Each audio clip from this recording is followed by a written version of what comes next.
Welcome, and thank you for joining for another whiskey review. Today, we're going to take a look at the Balvenie 17-year-old Week of Peat.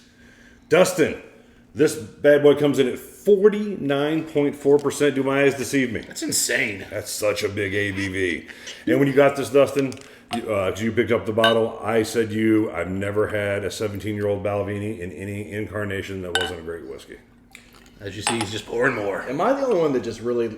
It's not expensive. It's not exquisite. But I really love the bottles and the presentation of Balvenie. I always have. It's simple, but yet good. Mike is just pouring. Sorry, bad back. I always thought these were classic. I don't think Very- it Remember our looks first love, expensive. The original Balvenie 15 single barrels. Oh, yeah. All bourbon matured. Yeah, those were That's great. how our friendship started. I mean, this looks like... And then you took them all 20 of them. And I could never find them again. Thank you, Mike. I still got 3 or 4. I found 6 more for him. So we had done the 14-year-old Week of Peat before, and we really thought that was an incredible whiskey. So again, extra years, always something that's usually good with Balvenies. It's kind of a malty, earthy spirit in general. So a few extra years always does a little bit of magic with them. And 17 years old is a good long age, and 49% is a big ABV, Dustin. I was shocked that they upped the ABV on this one. Yeah, why? You know, I think they're so gristy. I truly feel like how much they mill their grist is less than other people. I swear. Could be. That's my theory, and I'm sticking to it. And, for those of you who don't know, 1 week a year, Balvenie makes a peated malt. They shut everything down, clean it up, do a peated malt, and shut it down, clean it up again, and go back. Yeah. And I keep saying, make it a month. Yeah, this is not a peated cask. This is actual peated whiskey. Do we know where they're getting their peat from? You know, Springbank gets Isla peat. I don't believe it's Isla, but I could be wrong. All right, Dustin. God, it's honeyed. Yeah, initially you're getting beautiful Balvenie. And that's what I've always liked about it, whether it was the peated cask 17 or the 14-year-old Week of Peat. It's a compliment to an already beautiful whiskey that doesn't need a whole lot of jazzing up. Yeah, the beauty of this one, and if you guys bear in mind, I put a little bit of time into figuring this out. Get your glass nice and coated here, and watch the peat notes start coming out more and more on the nose. It's a very sooty peat, which, Like white pepper peat. well, if people will say, campfire and things like that, or chimney. This reminds me as much of a chimney from someone who grew up with one as any peat smoke smell. But it just in a beautiful, really delicate way. This is like the mud bath version of peat. Like, you paid somebody, it's like super clean, but yet it's high quality. I mean, it's You can tell well this done. seems like more Speyside peat, like Ben Romick. Like they don't get it from Isla. It's a different type of peat. Like I said, I'm pretty sure it's not that Port Ellen peat. It does remind me slightly of the Macallan Rare Cask Black as far as the peat note in it. Now that was older peat, and maybe they got it from a similar source or something like that. But it kind of reminds me. I will go back to saying that just really what a chimney that didn't have a fire going in it for a few days that you're cleaning out once a year smelled like.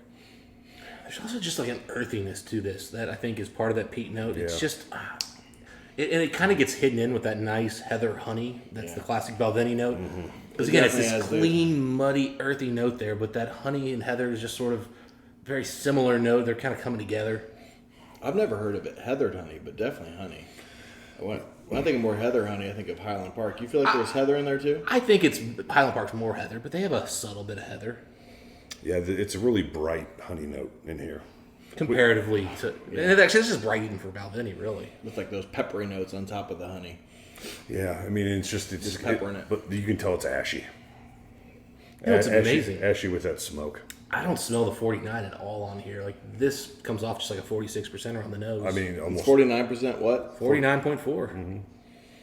What is the cask maturation again? I'm pretty sure it's all bourbon. There's no reference to anything. Is it a single barrel? No. Can I see it? Absolutely.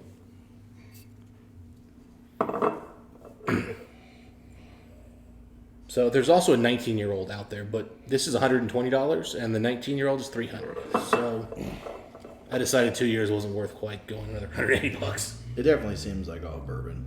Don't you guys agree? yeah. Yeah, I would assume it's kind of classic Balvenie, refilled classic barrels. If there is sherry, it's so minute. You'd almost not. I'm not aware of them doing sherry on any of the Peats, Week of Peat yeah. stuff. Yeah, so far. I mean, They probably got one sitting there. Oh wait, no, they do. They have a triple cask peated version that's international only. Anyway, back to this one. Yep. Oh, it's starting to get more spicy as I kind of give it a little bit more of a swirl. This is the best one, Balvenie Peat Week I've had yet. I remember I've had one that was kind of disappointing a while ago, probably four years ago. That is pretty dang good. Starts off just classic Balvenie, sweet, almost sweeter than usual, almost more rock candy than honeyed. And then the peat hits, and then the peat builds and builds and builds. And by the end, it's pretty gosh darn smoky. Man. But yet, clean, easy drinking, finish is nice and lingering. A little drier than I was hoping for from a Balvenie. Not bad by any means, but given 49%, I was hoping it'd be a little richer, a little more oily, more like the 1509s, which are a little more oily. But it does just spread out on the finish, like all over your tongue afterwards. It just builds. It starts off subtle and then it just keeps growing. Yeah, it's like Greek fire. I mean, the initial honey is easy to take, very palatable, so you welcome it in, and it just brings in its muddy feet.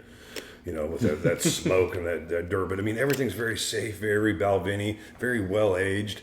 I have little doubt that this was caressed for 17 years solely by a bourbon cask maturation. Probably second, third fill at the very least. There's something that treated the malt with respect, led it into early manhood at 17 years old, let it loose. Tell you what, man, I agree with you. Forget the peat wheat.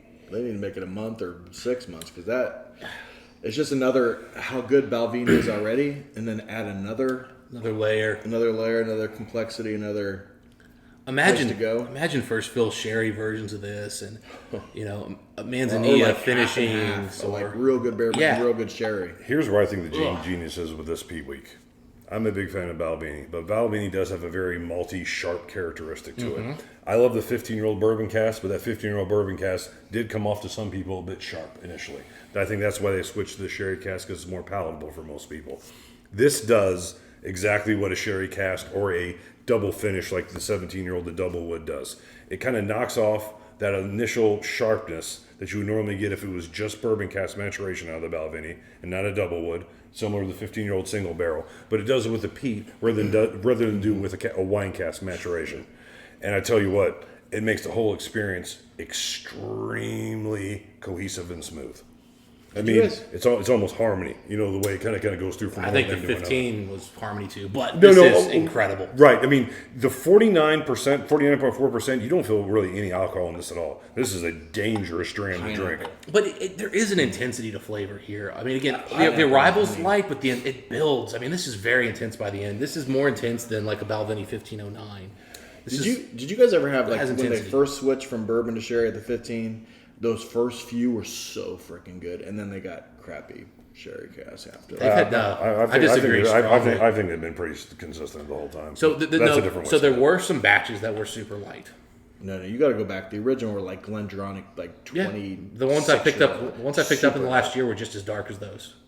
Yeah. Really? The ones I've ever seen for the last 4 or 5 years are all super light. No, I've never seen a light one. Glendronach 12, how light. The only light ones I've seen are other people's. Anyway, let's stick to this one here. Yeah, don't worry. I cut out everything about other whiskeys anyway. People like the content. This is a delicious whiskey. All right, listen. So where are you as far as the whiskey score on this one? Oh man, somebody else go first. I'm still No, thinking. I will definitely go first. This is an absolute great whiskey. I am at an 89 out of 100. I could honestly go 90 on this one. My enjoyment of it's probably right there. Now I will say, the only knock on it, it's somewhat simple, but 49% is a great alcohol, is a great mouthfeel. There's nothing off-putting about any of these notes. I love the honey at first. I love the coal smoke kind of on the end. I think Balvenie should do more of this. I think it's a perfect complement to a whiskey that is already a special whiskey, but this made it fun in a different light. Dustin? Yeah, I mean, I'm at a 90 as well. I mean, I can go higher than that. It's so 89, good. but yeah. You're 89? 89, yeah. Then I am going to up you one. That's a 90 for me. Wow. You get all the delicious honey notes, marshmallow, pineapple, like orchard fruits. That honey note is just incredible. Yeah. So And then you add the. Sorry. Go ahead. no. You're finishing up. Yeah, I mean, pineapple and maybe even a little like slight meaty note at the end and salty note. That's really good. Yeah, it's a 90 for me.